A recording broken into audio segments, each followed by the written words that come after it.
Good morning and welcome to the Student Messages. This week, it's Anti-Bullying Week across the United Kingdom. This year, the theme for Anti-Bullying Week is that change starts with us. Small changes can make a big difference. Whether it's verbal, physical, online or in person, bullying has a significant impact on a child's well-being and one that can last well into adulthood. By making small, simple changes, we can break this cycle and create a safe environment for everybody. Together, we can challenge bullying.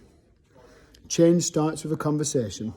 It starts with checking in. It starts with people working together.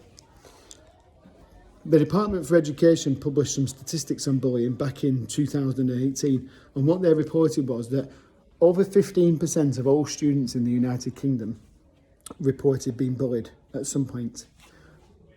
The bullying was either face-to-face physical bullying, name-calling, saying things, or it was online, but it was bullying and it was happening at still an alarming rate.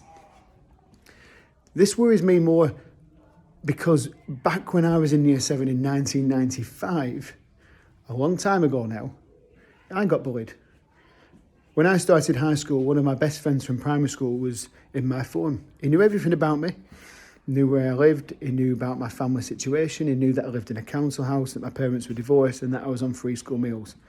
The sort of information that he told somebody else, and that was used to bully me for quite some time. It made me feel horrible. I was embarrassed about where I lived, I was embarrassed about my family, and I didn't like it. I was 11 years old. I didn't realise that it didn't matter and that I shouldn't feel embarrassed. At that point, I hated it. I hated going to school. I cried most mornings and I didn't want to turn in. It was horrible.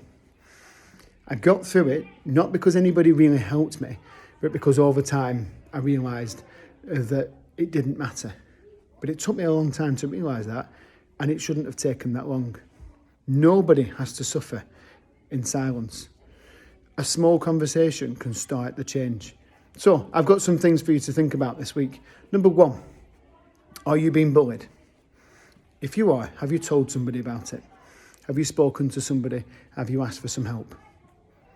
It's okay to do so, and you should do so today. Number two, have you seen somebody being bullied?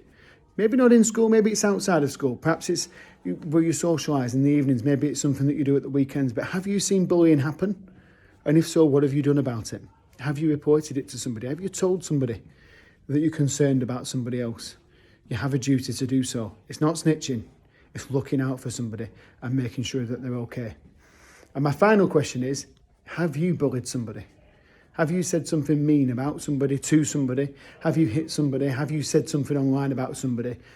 Whether you thought it was a joke or not, have you done that? And has it caused somebody some upset? How do you think it made them feel? And what can you do to make sure it doesn't happen again? We all have to look out for each other. We all have to help each other. But those small conversations and those small changes, they can start to make a difference.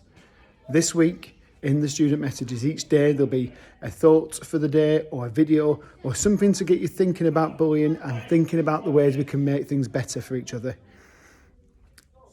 If you need that sort of help, please come forward and let us know. If you know someone who needs that sort of help, please come forward and let us know, because together we can bring the change that eradicates bullying for good.